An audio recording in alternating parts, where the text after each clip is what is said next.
are 10 Pilates pregnancy exercises or tips that you can use whilst you're pregnant and you want to keep active. So we're going to start first in your Pilates sort of positioning your neutral spine. So you want those feet to be hip width apart. We're going to try and get those feet facing forwards. We're going to follow up to the knees, and we're making sure the knees are soft, so we're not locking out for the legs, but just soften for the knees. And then through your back or hips, we're just going to rock your pelvis forward and then rock your pelvis back. So we're coming into your sort of cat-cow sort of positioning when you're doing this on the floor, but through the lower spine. And then I want you to find where your back lies halfway. So it's not arched, it's not flattened, it's sort of in that between positioning. Holding it here, engaging slightly through your core muscles. So we don't want to be sucking in the stomach. It's not like you're going to be wearing a tight outfit. You want to have a nice engagement with the stomach. So normally I tell clients, if I was going to come around and punch you in the stomach, you tense the stomach, yeah? You don't just suck it in like you're wearing tight clothes.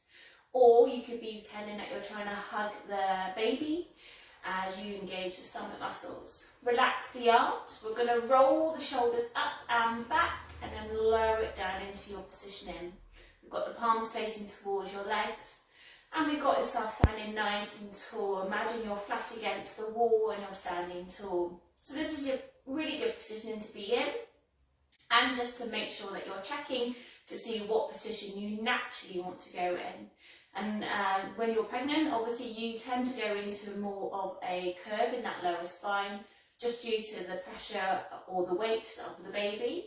So we're going to try and get back into that neutral to help protect the back and to keep everything else engaged.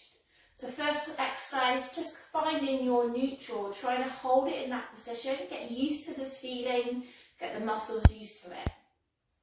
And then we're going to be engaging through your core muscles. So maybe put the hands onto your belly and just imagine that you're hugging that baby inside and then release it back out. Exhale to engage the stomach, inhale to release it.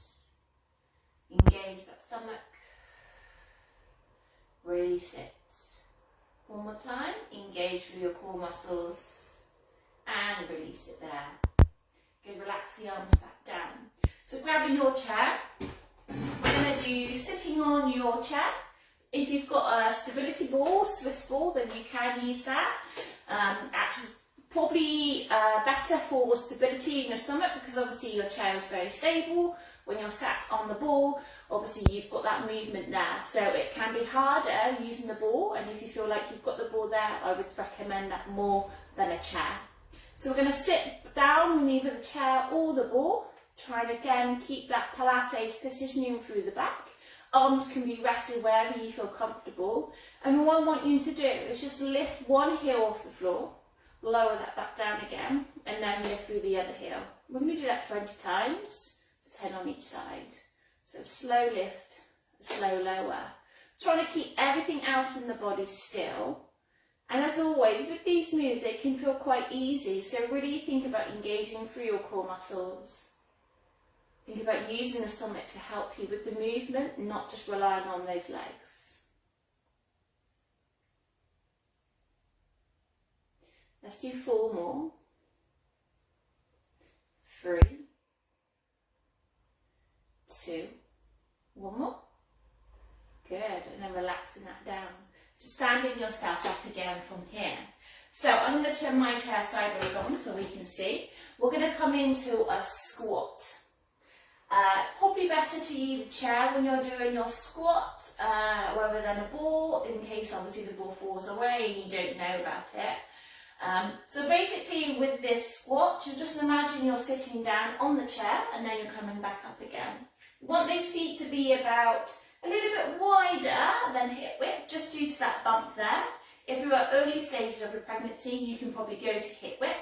If you need to go wider, that's fine. Again, just make sure those feet are trying to face forward. We want to track those feet forward so we can help keep the knees nice and strong. So in your positioning, you may take a few times just to get used to where the chair needs to be or where you need to be in regards to where the chair is. And we're going to just squat down and then lift back up again. So squatting down, lift up. So obviously you want to either just have the bum tapping on the chair, or if you feel like you need that support there, then you can go a little bit further back into that chair as you squat. So we've got 20 here, so there's 6, 7,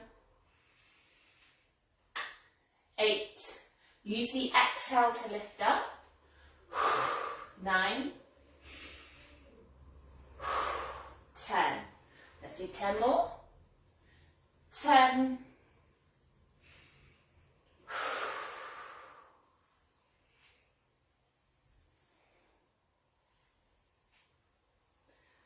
7, 6, just keep checking those feet are still facing forwards, 4,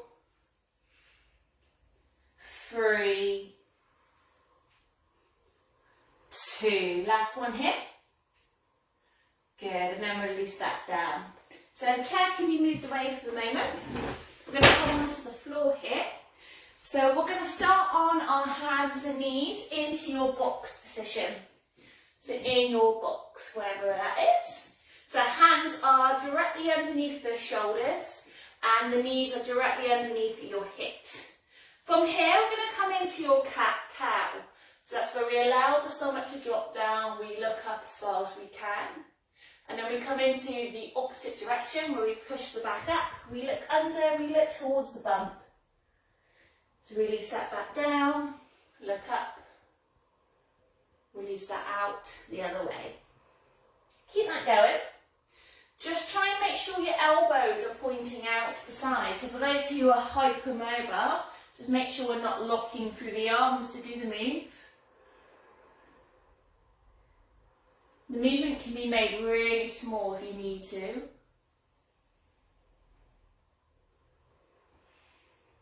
Let's do one more. And then we're going to come onto our sides. So, get yourself comfy. Lie yourself out in a nice long line.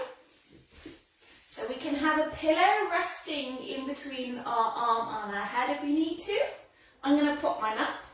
We've got a nice line out.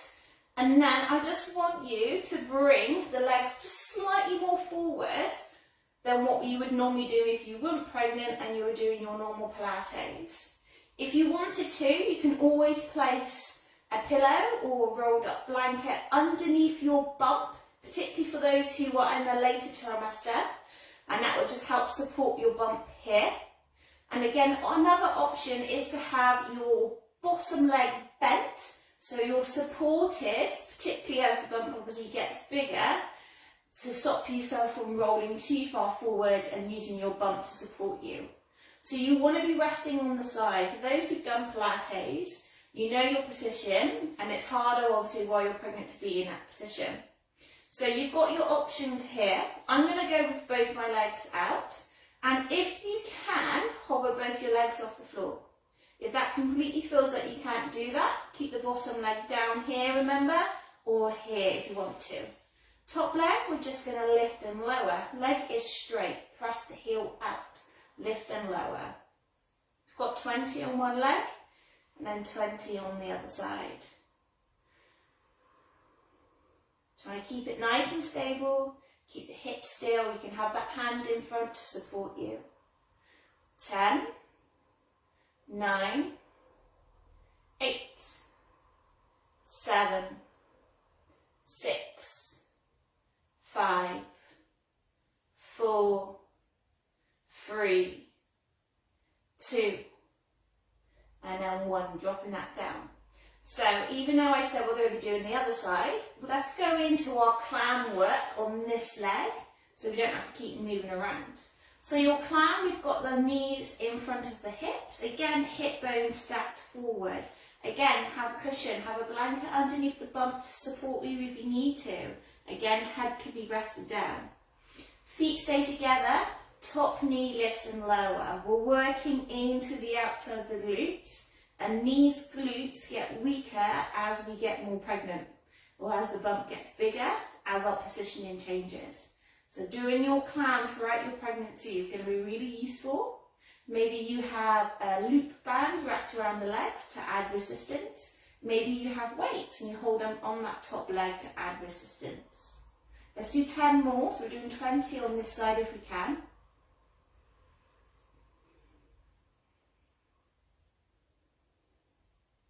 5, 4, 3, 2, and 1. Okay, come up however you can. Doesn't matter if you take longer than me. Roll yourself down to the other side. Coming into that position and again. Again, pillow underneath your hand, underneath your head if you need to, or rest it up. Again, take the legs slightly at an angle than what we would normally do in our normal Pilates. Again, legs can stay down, leg can be bent, pillow, blanket underneath the bump. You choose where you want to be in this position. Hand in front to support you so we don't roll forward, we don't roll back. We want to be in that halfway position, remember? Both the legs lifted if you can, don't worry if you can't.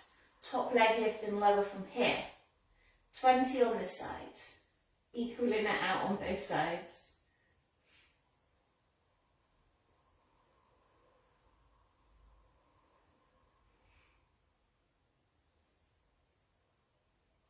Ten more. 10, 9, 8, 7, 6, 5, 4, 3, 2, and 1. Good, dropping down, coming into your clams, so your knees bent in front of you. Nice right angle through the legs. Again, find that position, hips forward. Top knee lifts and lower. So we're working into the bum, we're keeping the feet together.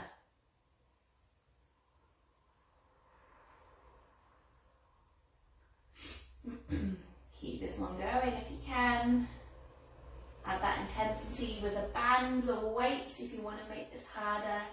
10 more. 10, 9, 8, 7, 6, 5, 4, 3, 2, and then 1.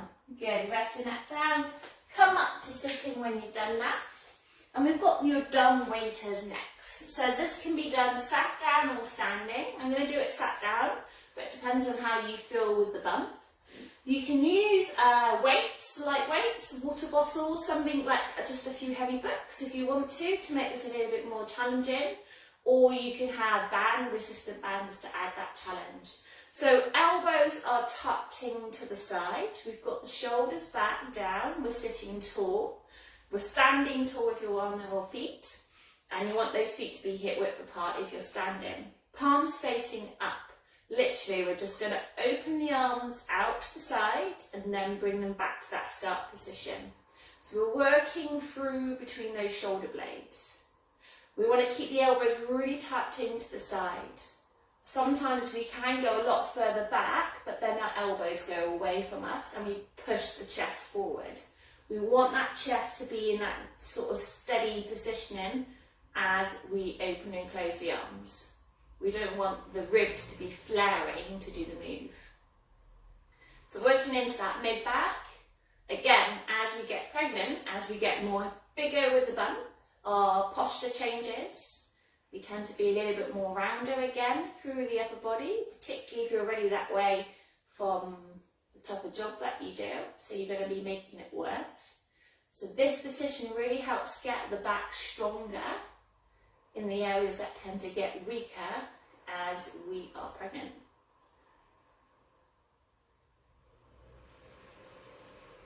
Four, 3, 2, and then 1. Go to rest it down. So if you're standing up, stay standing. If you're on the floor, another way I'm going to teach you to stand up, which is going to help you work a little bit more efficiently for your stomach muscles and hopefully keep you strong during your pregnancy, your birth and beyond. Coming onto your hands and knees however you can, and then walking that onto your knees if you can. If you need any support, hold on to something to help you. But what I want you to do, as you lift up to standing, I want you to exhale. The exhale engages through the stomach muscles, and the exhale helps you, gives that little bit of energy to push up. So we're going to come up onto one foot, and then if we can, if we've got the leg strength, we're going to push up standing. So when we're doing postnatal, in the postnatal classes that I teach, we do a lot of standing to kneeling exercises where we go down onto our knees, we lift up onto our feet. And that's just another way to really help get our legs strong, our core strong, particularly as we go into postnatal with our body, and with the fact that we're going to be holding babies as we stand up. We need that extra work, or that extra strength work to strengthen the body. So we're standing up to start with, feet hip width apart, toes point forward. We've got a lateral stretch. This can be done sat down on the floor if you want to, or on the chair. If we can do it standing, great. Standing nice and tall. We're going to reach one arm up and then reach it over to the other side. Just making sure we're not doing this move. Find that neutral again. Arm comes down the side of the leg. See if you can open up as you stretch to the side. So we don't stretch to the side and down. We try and open up. Maybe look slightly up to the ceiling as we stretch over. Breathe. Don't overdo it. Keep the knees soft. Slowly easing back out. Get that time in the middle. And then take it over to the other side. Reaching it over. Trying to open up. We're just allowing that shoulder to come backwards rather than forwards, which might be the way our body wants to go, but it's probably not the best way with posture. And then easing that all the way back out. We're going to do pelvic floor standing up. I prefer doing pelvic floor standing up because it's a lot more functional than if you're sat down. But sat down's fine. On hands and knees is a little bit harder, but again, fine. If you can, stand up. Feet hip width apart. Find your Pilates position in your posture. Knees soft. Find where your back lies in that neutral position. Holding that back in that neutral is going to really help with the engagement with the pelvic floor, which then also helps with the engagement with the stomach muscles. Take the shoulders up and down, relax those arms. Find that positioning. Get a few breaths here to get yourself into your area where you need to be. And then on that next exhale, I want you contracting through the pelvic floor muscle. Inhale to release it. Make sure it fully releases out. Make sure it's really relaxed. And then when you're ready, come back into the next contraction. Exhale to contract. Inhale to release. And remember, with the pelvic floor work, we're working from the vagina, but also into your back passage. The pelvic floor is that sling muscle that comes from here, the tailbone, the pubic bone, sorry, comes under the sling up into that tailbone. So we're going to be working at trying to pull the muscles together and up, and then releasing that all the way back down. Take your time, it's not a race. We want to make sure the pelvic floor fully tightens as much as you can, but also allow it to fully release again. We want that muscle to be able to relax as well as tightened. So take the extra breaths in between if you need to. And then when you've done 10 here, we're going to have the hands on the hips. We're going to circle around one way. We're going to circle around the other way. Do that 2 more times. And 1 more time. Good. Relax it down. Right, and there you are. Let me know how that is. Let me know how you get on. Hopefully you're going to be doing a few more Pilates-based pregnancy exercises for you, because I've got quite a few at the moment, pregnancy clients. So hopefully this is helpful for you. See you all soon. Bye.